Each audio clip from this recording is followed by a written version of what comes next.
these people are really good at this airline or really good at resume prep. These people are really good at interviews. And then turn them over to you all that have kind of proven yourselves in our space. You're there more than running a business. You're there because you want to give back. Most pilots don't understand what career opportunities are available in the world of aviation.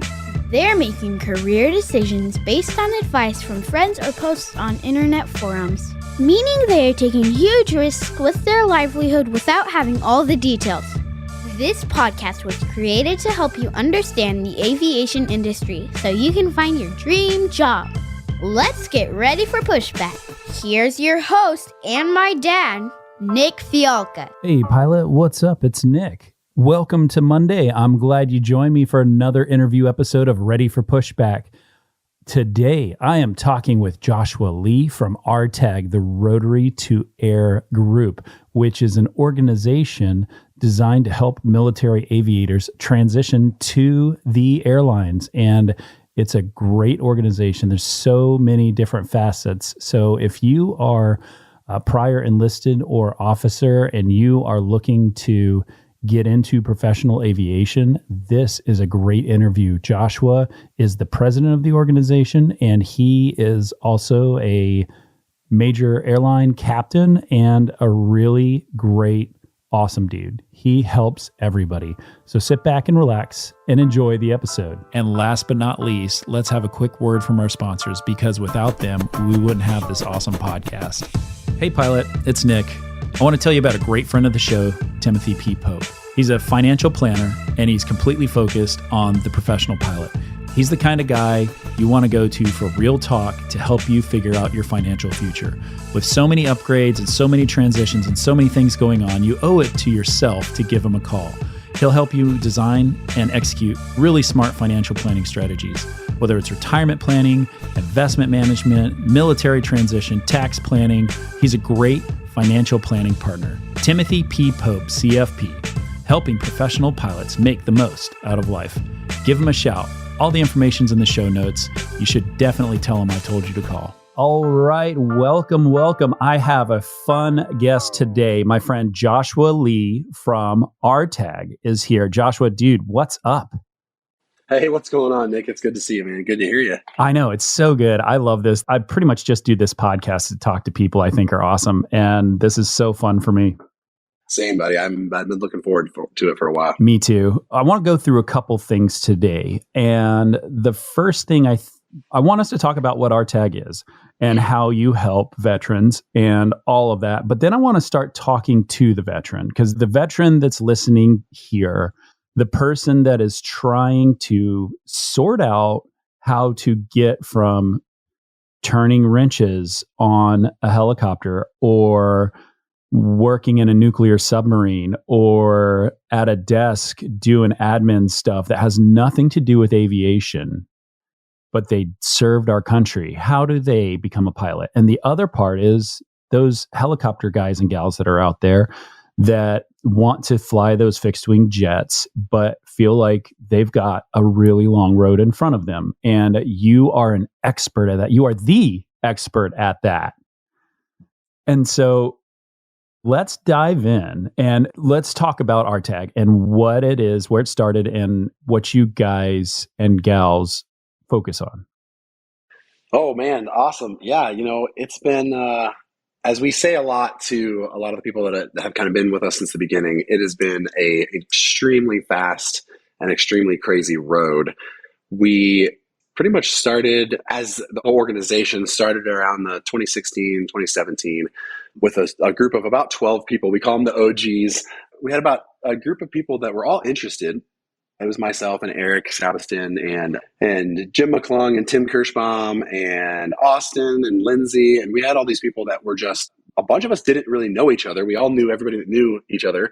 And I had just actually gotten out of almost 17 years of active duty. I took this, me and my wife talked about it, and she said, well, she heard seniority is everything. Let's just try it. Wow. And yeah, so I think 16 years and 7 months, I walked away and American had a rotor transition program.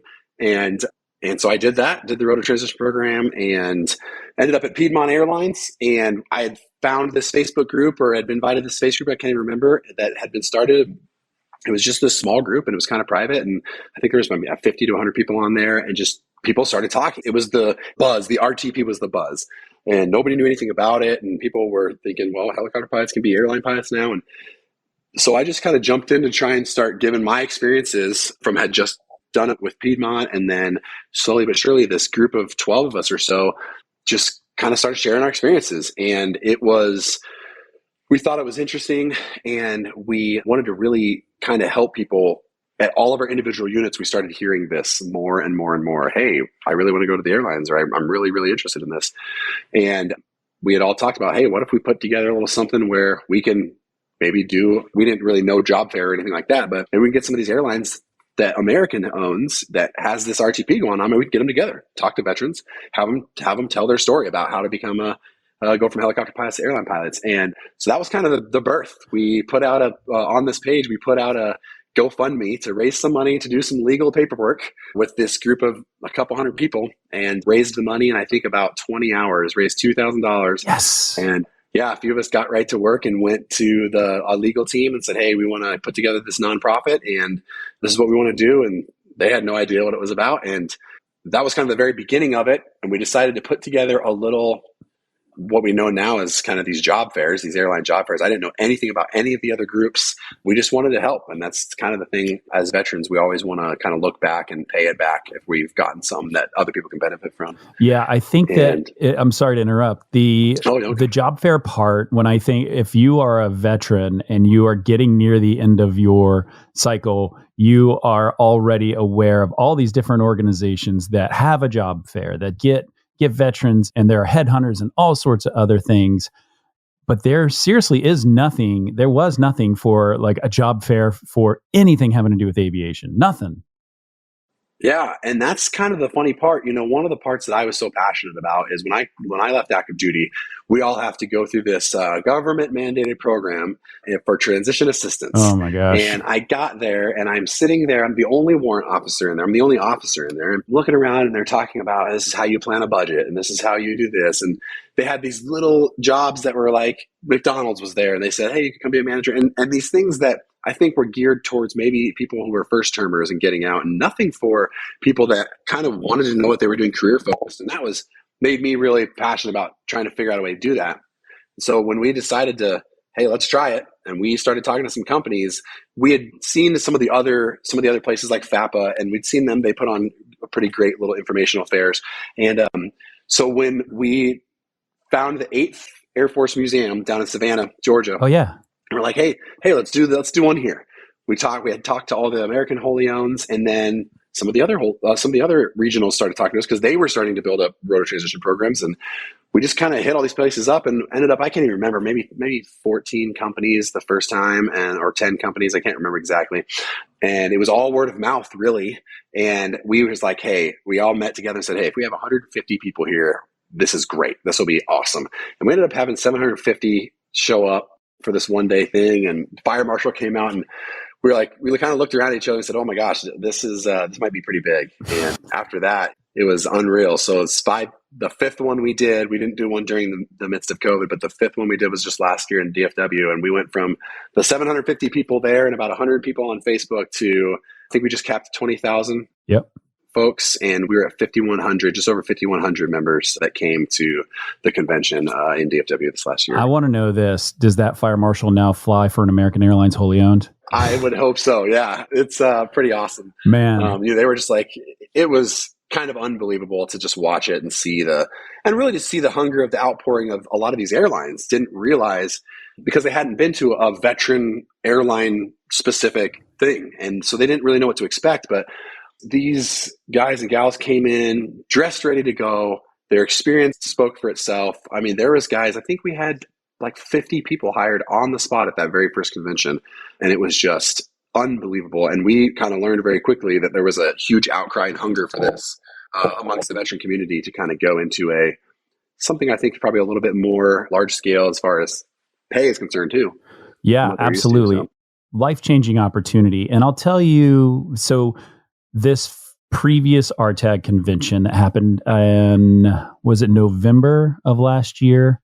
It would have been October, the last weekend in October, I think, That's right. 22nd or 23rd. Yeah, so last weekend in October, down in DFW, 5,100 people showed up.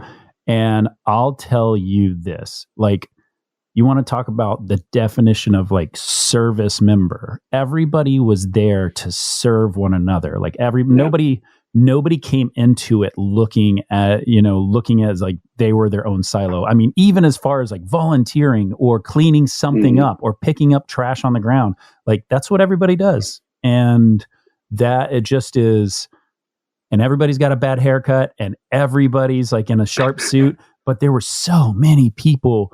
It was an ocean outside when they did the national anthem and presented the colors. Yeah.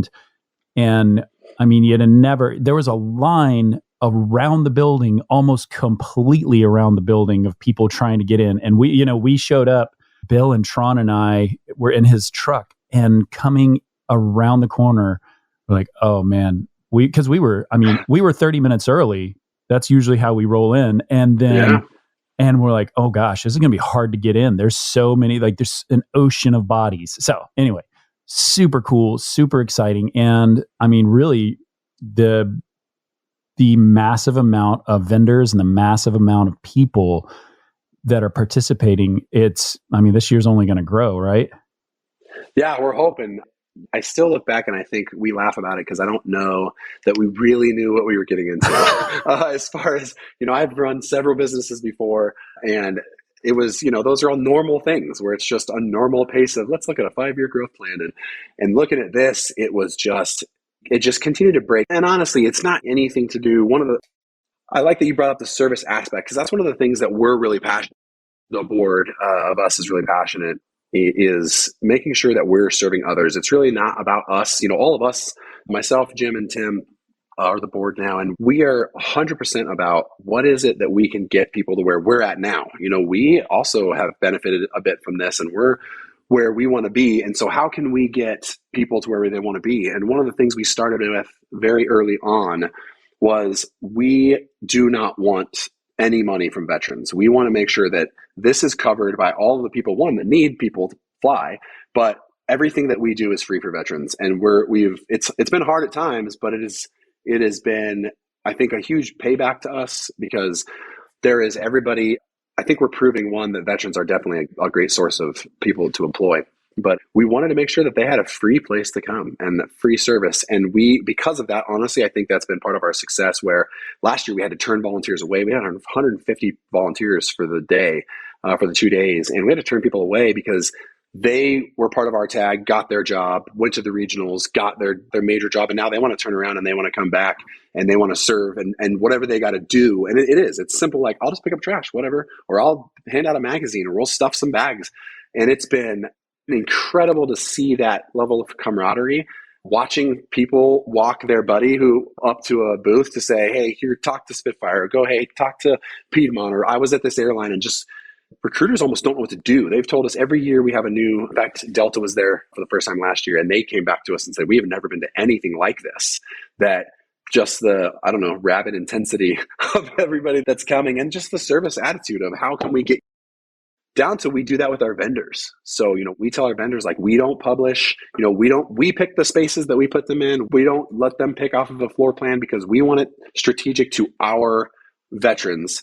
We want them to come and compete on who they are instead of competing on that I spent $1 million and I have an 8,000 square foot booth. And we do have different sizes of booths and stuff like that. But at the end of the day, we want it to be, what can you offer these families that have been doing this for 20 and 25 years? And, we have spouses. We just want to be different than everywhere else. The spouses. We want to have there's so many awesome. Spouses. It is. It's awesome. It's so fun. They're babies. Yeah. Like, I love it. Well, and we all did it, right? If the other person is not happy, your military career is pretty short. Yeah. So we learned pretty quick. My wife has been working with that team, and that team has been unbelievable. And they get real answers, right? Because that's the thing. We always laugh about our wives and spouses pages on the, for Delta or American or whatever. But that's, if they're felt like they're part of the decision, part of the group, and they get the real answers from those guys and gals that work in the group, they get it like, oh yeah, it's perfect. And I make $1 billion a year and I'm always home. And they're like, yeah, no, it's not. My wife has my favorite quote of hers that she tells people is, "You're trading a very not regular life for a very not regular life." Yeah, that's a good point. You just have a little more control. So it's just amazing. We are inspired every day. One of the things we do a little differently too is we literally shake every single hand Saturday morning when we open the doors. We have the national anthem. We continue to want to honor our country and the ones that have got us here. And we shake every single hand. And it was, I'm no kidding, probably about 3,500 hands on Saturday morning. We were sore as can be, but we just want to thank people because it's not our event. We just want to thank people for being there and coming and let them know whatever that we can do to get them to the next step. That's what we're there for. So yeah, and I'll tell you, that is all the things you say really resonate well. I think that the aspect that you brought up, that it's not about how big your wallet is for the sponsor, for, whether you're interview prep and crushing it like us, or you're an airline, or you're selling a product to a pilot, or whatever it is. If you're there to serve, you're there to serve. You'll get what you get, and you just got to grow where you're planted. If you got an extra 8,000 square foot booth, man, we totally need it. So this year, we're excited. This year we did a little different. We went to the other side of the building this year, and we're actually got the arena. Oh, no way. And then we've got the huge places behind it. So it'll be really nice because the arena has a bunch of classroom space all the way around it. So it's really easy to get into the classroom spaces, and that's again, another thing that we do is, and you guys killed it. It was so fun to watch you guys last year, just bringing the energy. But, we, because of that the weakness, honestly, of that transition program, we wanted to build our own. And so we have those. You guys know, you came out and did one, but we have these breakout sessions, and we're very intentional with what we have presented there because we want our families, honestly, to make the right decision. And we don't just have American Airlines or United talking. We have the Department of Veterans Affairs comes out and talks about how you take advantage of your get the transition stuff. I think last year we had a couple financial teams come out and talk about getting yourself financially prepared to make this transition. And you may have to take a pay cut a little bit for the first year, but how do you set yourself up? And then how do you do a resume? How do you set out? Raven does a bunch. Kit Darby volunteers for free to look at people's resumes, and we've built kind of that community to do stuff for these folks that has just been incredible. And we're pretty happy about that. And the guy that does the professional headshots, who is that? Oh my gosh. Yeah. So we have Portraits for Patriots come out. Yes. They're actually based in Colorado Springs. They're incredible, to be honest with you. We kind of, I don't want to say happened upon them, but I think they were friends of a friend and said, this is what we do. They're another veteran charity. And so they come out and do these professional headshots for free for everybody. This last year, they had 2 full booths. And it's awesome because we know basically the Monday after the convention for like 2 weeks, we start seeing everybody's LinkedIn profiles change to that. And they're incredibly good headshots. They're stunning. They're so good. They're so good. They do such a good job, and it's like, those are expensive. If you go to get a headshot, if you want something on that's an expensive process. And to be able to offer that to our folks is Eric Stiegel is his name, who started it. And that's just a blessing that we can do to help them. And it's such a cool thing to be able to have available. Yeah, absolutely. Shout out to Eric, because I missed it, man. They were just shutting down when I came around because I was so busy during the convention. So, well, we'll get some early then. We'll get some together. That's right. We'll show up early. All right. So we still are just in the intro. We have so much more to talk about. And this is because I think this is important, right? The RTAG world is essentially a Facebook page that just becomes alive at the convention, right? And the point of the Facebook page is, first off, celebrating people that are being victorious, right? Like, it's all positive vibes. There's never, like, if you're negative, you're out. And so, and that's the first part. But the second part that is most important is when you have that guy or girl log in, become a member of the Facebook page, and they just say, I'm new, I want to be a pilot, what do I do? And that's where you flourish, and that's where the opportunities for them come together. So I'm an enlisted soldier, and I served for 6 years. I'm getting out, but I want to fly airplanes. How in the world do I do it? Oh man, that's awesome. There's so many you're right. There's just so many people that are just waiting to jump on somebody to help them, which is so cool to see. It really is. And we've been getting back to publishing more of the articles on the website too. And we're actually working on a vendor portal, which should be up here in the next few months, where people can be card carrying members of RTAG now and on the website. Member portal. That'll be on our website. We've had a bunch of companies reach out to do, like Bose gives us a discount, and we have a lot more companies that want to give us discounts. We just got to get the membership site up. So that's pretty exciting. It kind of happened faster than we thought. Spitfire will be giving you a discount. I love it. Yeah, absolutely. And again, it's going to be free to veterans. They just have to sign up, and we're working with Sheer ID right now to do the checking. But, for us, we take so many emails and so many phone calls. I don't even know. I lose count at this point. We're taking hundreds, I think, a week probably, of people that reach out to Facebook, specifically to us on Facebook and our group. And Sam, who does our Facebook, she's phenomenal. She kind of helps feed it to us, and we have an info page. And we get that question, which is hilarious. I actually just got one from a guy, a Navy mechanic. All right. Said, hey, I love mechanic stuff, but I want to fly. That's what I wanted to do. I couldn't do it in the Navy for whatever reason. Help. And that's it. That's where we start. So a lot of times we'll give them, and honestly, a lot of times Jim, Tim, or myself will give them our phone number and say, hey, I'm available these days. Or we use Calendly, which is how we, hey, here's a calendar.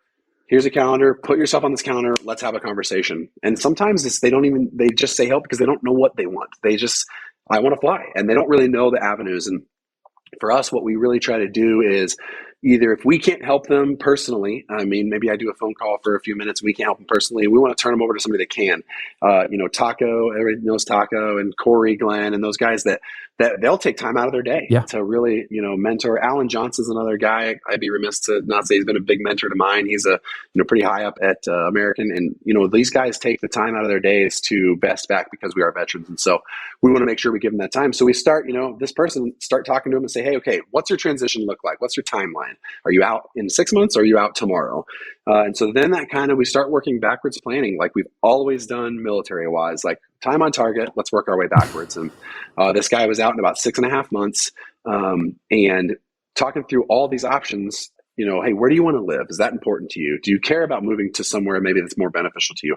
Do you have college, or are you going to go to college? If you're going to go to college, do you want to go to college that has aviation and you might just be able to have the GI Bill pay for all of it? Or do you want to do an associate's? Or did you even know that the airlines don't pretty much require bachelor's degrees anymore? Which is a huge thing. A lot of people don't know that. Do you have a dream airline? Do you want to fly cargo? Do you want to fly smaller? Do you want to fly 135? A good friend of mine owns Tropic Ocean, and it's like, again, another Navy guy. Rob he's too handsome. I can't be on video with him, but we send those guys, and we've gotten to know these programs and these recruiters so well that it helps us really put somebody into a spot that we say, hey, here's maybe 2 or 3 spots that we think would really fit for you. And then we don't want to do it all, because sometimes it's like, well, I don't want to be the reason you're not happy. So we say, hey, here's 3 things. Go to these places, do a little research, and then let's talk again, or let's have a conversation with somebody. Or I'll say, go on RTAG. Not that you said JetLinks is the place for you. Yeah. Go on RTAG. Say, hey, who's at JetLinks, or who's at FlexJet? I just saw a post yesterday. Anybody at FlexJet? I'd love to talk to you. And 5 people come back all day. Or a buddy's at FlexJet, and so they tag him in that post. And so then people just jump on, and they will tag somebody at JetLinks, or they're the person that's there. And so almost like a self-licking ice cream cone of mentorship. And when people like it there, for me, I really enjoy flying at Frontier. And so I'll be happy to say, hey, here's the things I love about it. And maybe here's the things that I don't love about it, but everybody has problems. And so you start to get these folks that are really love being a Delta. And here's the reason they love being a Delta, or they love United. And so what we can offer the vendors, which is, this is way down the road, I think sometimes they don't even realize it until now, is what we offer the vendors is, I am not, as a Frontier guy, telling you all about Delta or United. It's that Delta person that loves your product and loves what you do saying, come to Delta. So now you're getting, now these other airlines are getting somebody who really wants to be there, and they're really excited because they have friends there and it meets their needs. And so with the ground kids, we say, okay, this is where you want to be. Oh, maybe you want to be at this airline, X airline for long term, and you want to do cargo.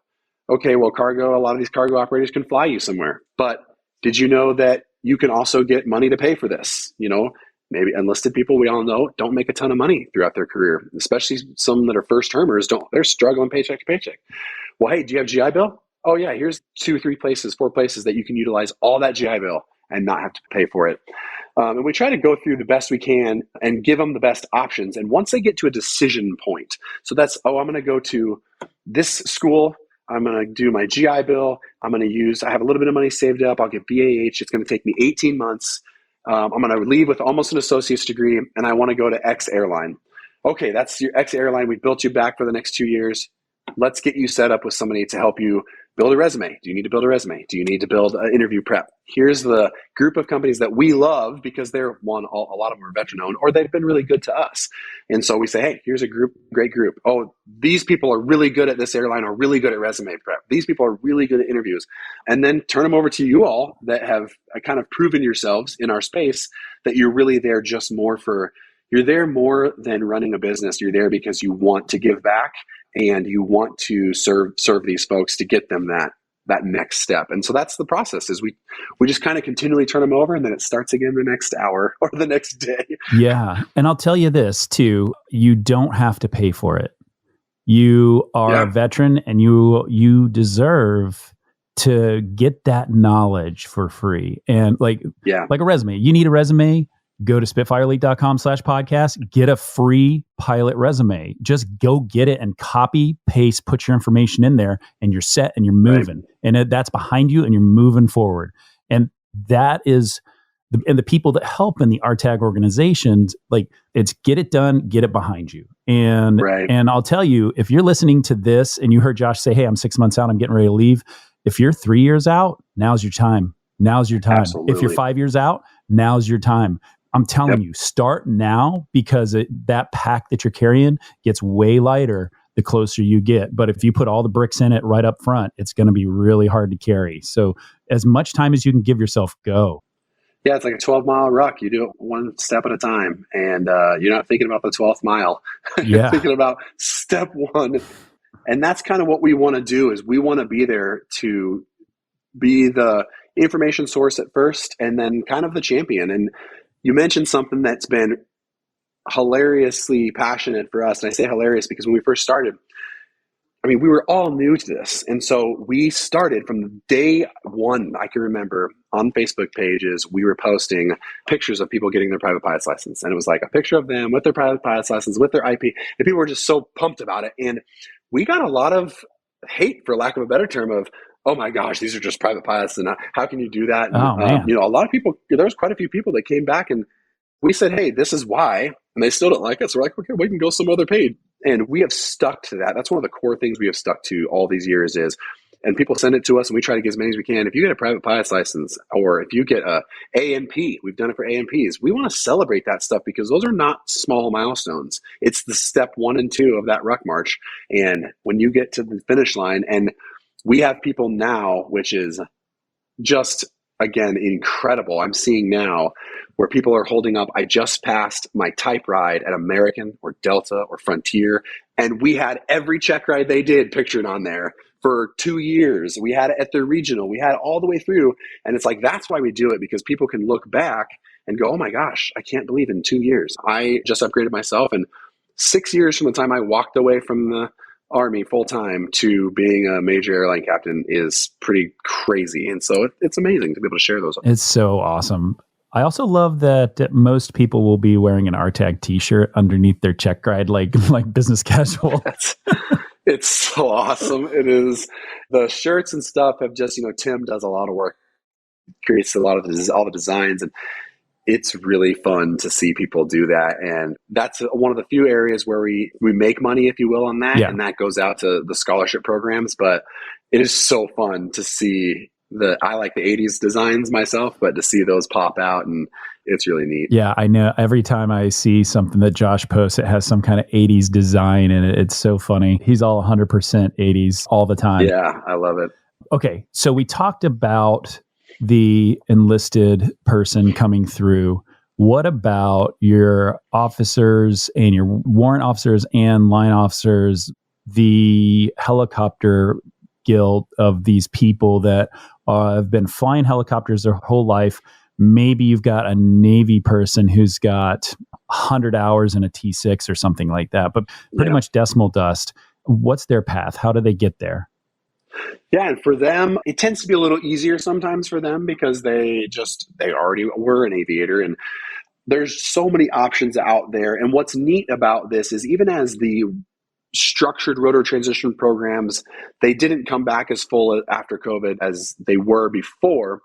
The cool thing about it is it's really just FAA regulations. So you really still just need to follow those. And so that's one of the things is we have posts, or we have some blog articles on our page about what do you really need to get that. We've actually had people, a buddy of mine, Jesse, he is, and I mean this lovingly, is a nerd when it comes to aviation, and super smart, and he digs real deep into the FARs and knows, I mean, that guy's one of those, he can probably challenge the FAA on their stuff. And he has before, I think. But, those guys they don't just keep it to themselves. They put all that down on paper and they throw a file on the Facebook page, or we host an article about it on the website, or even in the magazines we do every year.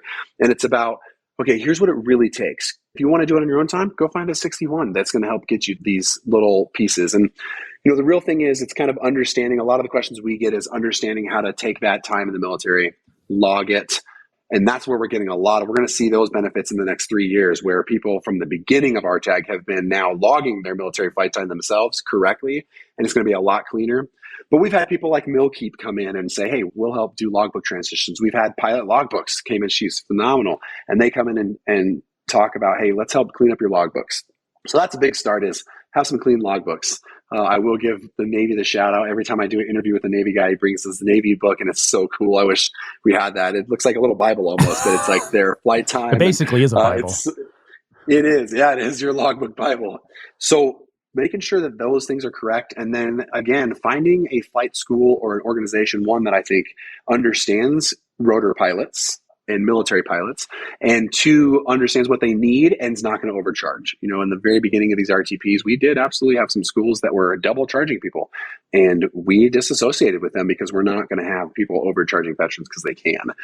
We've done things where we've worked with some other companies to go up to DC and talk to DC about the GI Bill and why the GI Bill is written the way it is, and we've really fought to try and help.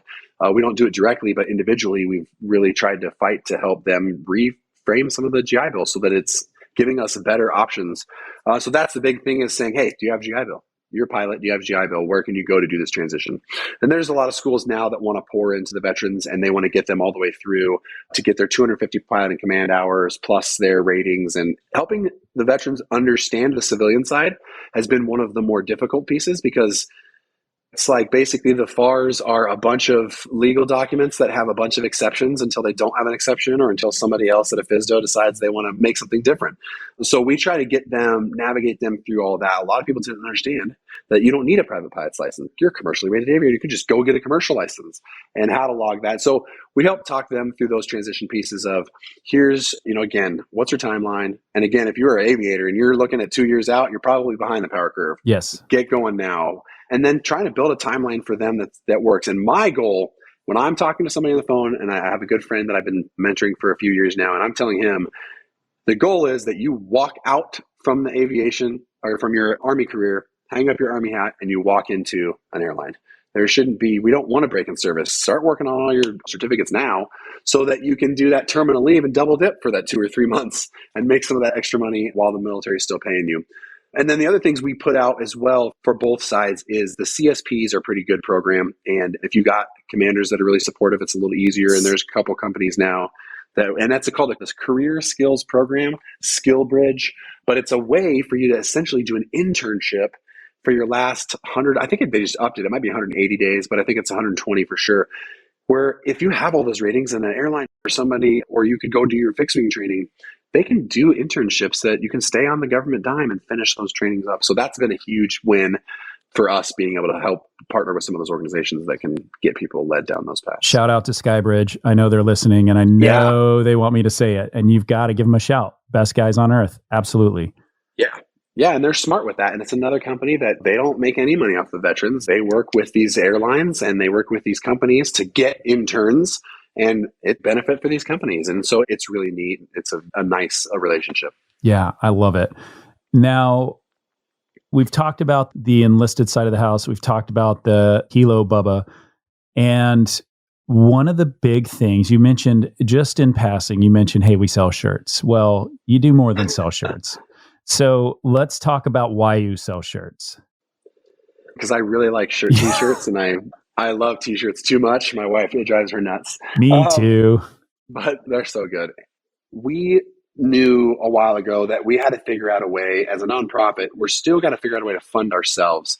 And we knew that the airlines, when we started learning that the airlines would pay to come to these conventions, because it's really actually a drop in the bucket for what they, American Airlines gave 63, actually I think it was 64 job offers at RTAG, which was the highest they had ever given to that point on any place. And then that just American. So when they can bring in 64 people at a convention, we know it's a good return on investment. We're very adamant that we're a good value. We don't want just money for money's sake. And so we knew we had to have a way to do this. And so we wanted to give back and do scholarships. We didn't really know exactly what to do with them at first. And then we had a guy whose name is Chris Betsis. He was a kind of a champion. He's again, talk about the OG. Pilot. He's the OG. And, we learned so much from him, so passionate, he just loved people and wanted to serve people. And he was at PSA and was a champion of this, was just like, hey, we need to do this. He was telling the airline they need to do this. And he unfortunately passed away from cancer. Very young. Man, yeah, very 4 or 5 young. years ago. He is the whole reason I'm an airline pilot. And wow. What a guy. Yeah. All right. Sorry. He's awesome. No, that's great. He took a lot of time out. Yeah, he had stage 4 cancer, and he took a lot of time out to help people, not just veterans, but anybody, to get him going. He loved helicopter people, and great dude. Yeah. Yeah. You're 100%. And everybody that knows him said the same thing, and he was just adamant supporter of what we were doing. And it's again, like, you see how raw it is. And again, I find that that's very rarely outside of the veteran community, and it is, but those connections that we have amongst this community are so powerful. And so again, as military members, we wanted to honor that specifically. So that was our very first scholarship. We had nothing. I think we had $12,000 in the bank from that first convention, and we took 10 of it and put it towards a scholarship. And so we have said, we voted that, I think right when we found out that he was terminal, we voted because we had let Stephanie, his wife, pick out the first, I think, 2 years of winners. We sent her the group that we loved, and she was able to participate in that. And we said, that is it. If we go bankrupt or whatever, if we have to take money out of our own pockets, that's fine. We will always do this scholarship. So we still do. In fact, last year we were able to double it, and we did $20,000 to, again, a non-aviator, a Navy SEAL, who, when we gave him his stuff, we had to do it over phone because he was deploying at the time, and he's getting ready to come back and use that $20,000. And we'll always have that scholarship available for people, and we want to keep cranking it up. And that's what we sell the shirts for. All that money, all the profit that comes off of that, all the profit that we make from the conventions, that all goes back out to scholarships. And we just try to build it each year so that the next year we can roll it over. And we try to be very conscious with our costs, and that I don't want to be frivolous and spend money where there's no point to spend money. And we don't take any salaries. We don't take any money that, all the volunteers, all our people are volunteers, and we're very specific about that. I think it's changed the way we view it and changed the way people view us. But last year we gave out $100,000 in scholarships, and then this year we're going to be over $200,000 in scholarships this year. Man. So yeah, and we do that at the gala. Last year was the 80s party. Oh yeah. And this year I think we're going cowboy style. But, and that's something we're super passionate about, because we had 5 A&P scholarships this year, because we deal with maintenance too. If people just want to stay maintenance, man, we work with all these companies to get them into maintainers too. And it's been amazing. American sponsored quite a few scholarships last year, which was great. And for us, I did have one person, I distinctly remember one person asked us, you guys must be making a bunch of money. And said, no, we don't make any money. We turn all of our finances over to Candid, which is like the Gold Star corporations that they do that looks at us. And they even have sent us emails going, wait, this says you don't take any of those, no salary. And we basically have a $200 stipend that pays for our cell phone bills and our email contracts, and everything else that doesn't pay for us operating the charity goes back out. And so, our goal in the next 5 years, it's pretty lofty, but our goal, we want to give out $1 million in scholarships. And we're talking to some people in the background, and we always get asked this one question. We had a huge company come to us and say, who was at the convention last year, and said, if I gave you X amount of dollars, how would you spend it? And because they wanted to see financials, how do we spend our money? And it said, if you gave me that much money, I would give exactly that much money out in scholarships. Yeah. And they kind of looked at us like, there's no way. And I said, nope, I'll show you. We make enough off of these conventions that it pays for itself and pays our whopping, I don't think it's like $3,000 to run the charity a year or something. And so, yeah, our goal with the next 5 years is to give out $1 million, like in 1 year. At one convention, I want to give away $1 million in scholarships. I think that there are some big cowboy hats in Fort Worth that could easily write you a check. So time to start walking through Cowtown. Yeah, and we're going to. And we're all at the airlines we want to be at, and we will stick to our word. That money, we get donations in from some of our, just talking about this, it just blows my mind. They've made it to all the way through RTAG for 5 years, made it to a major airline, and they've donated, they started donating $10 a month to us. And they turn around and now are donating. We have people donating $500 and $600 and $700 a month to us. And our pledge is I take that money, comes right in for the donation thing, and it goes right into our little scholarship fund, and it stays there until it's time to give those scholarships out. And again, we just want to. I had another person ask me, well, why do you do it? The same person that asked me, how much money do you take, and kind of didn't believe it. And they said, well, then why, you don't make money. Why do you do this? And my exact answer was, it was at the convention and somebody walked by and I pointed to the person who it was. And I said, he's the reason we do it. And I said, let me tell you why. And I told him the story that because 2 years ago it was last year, the San Diego convention, could barely get out, borrowed money from his parents to come out, had finished his fixed wing stuff, had to borrow money to come to San Diego, got hired by an airline there, came up and, came up and said, you have changed the trajectory of our family. Yeah. And it was like, whoa. And it wasn't me, but just being able to hear that somebody who grew up poor, he told us this whole story. He said, I'm from a poor area. None of my family went to college. And we have changed our generations of my family now because we were able to get a job at RTAG. Yeah. And I shared that with the guys and we were all just like, oh my gosh, we probably cried a little bit, but it's just like seeing these folks be able to change their lives by something that we've worked to provide is so freaking awesome. It's so amazing. Yeah. It's just that, and that's what we do. Money can't buy that happiness. Yeah. I think less than 1/2% of Americans have served the country, and I guarantee you almost none of them are rich. You don't join because you're rich. Right. Right. Yeah.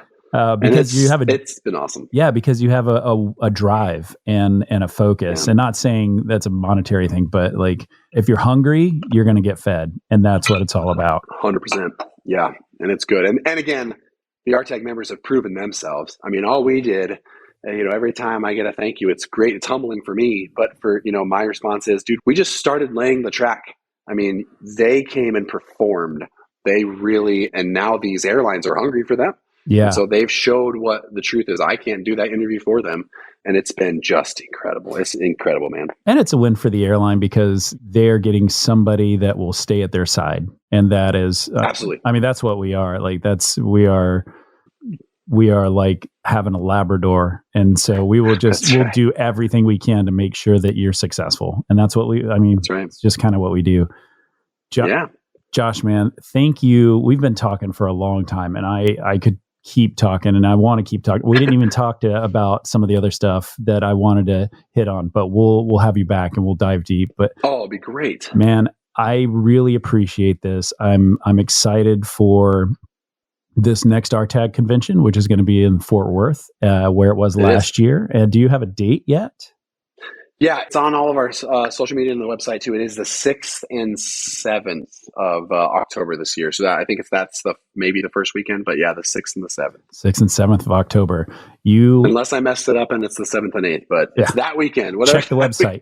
Yeah. I'll also put it in the show notes. I'll have my editing team put it in there. All the information about RTAG will be in there. Real quick to the side. Yeah. You can come to the convention if you are not military. Please do not think this is only for military people. And I almost forgot to say that. And we asked for donation, right? Yeah, and that's been a big thing is we do limit it. So if you're going to come, we're going to open, I think I'm opening it on Memorial Day this year for registration for the people coming. And we absolutely want you there. I mean, obviously civilians are a big point and we want you there, but we do limit it to how many because we try to keep it veteran pure. But yeah, we do. It's $100 donation is what's requested at the time of sign up. And that goes 100%. In fact, that donation paid for 2 of the double scholarships we gave last year directly. So it's not like you're just throwing your money out the window to come to an event. You are putting it towards helping veterans transition, that your money goes directly to them for scholarships. Yeah. So you guys get ready. This podcast will be released well before Memorial Day. And you guys just get ready, set a calendar alert, because it goes super duper quick. And you want to be there because it is a party. And it's awesome. And it's so fun. That is for sure. Buddy, thank you for talking to me. Thanks for being a friend. Thank you for what Absolutely. You do for all the veterans out there, the thousands that you've already helped. And thank you for remembering Uggs and all the good parts of who he was as a human. So You guys are the best. Thanks, man. It's been so much fun, and look forward to the continued relationship. Hey, before I let you go, I need to mention one thing, because a lot of people are asking me, can you do anything? Can you help me with this? And the answer is yes.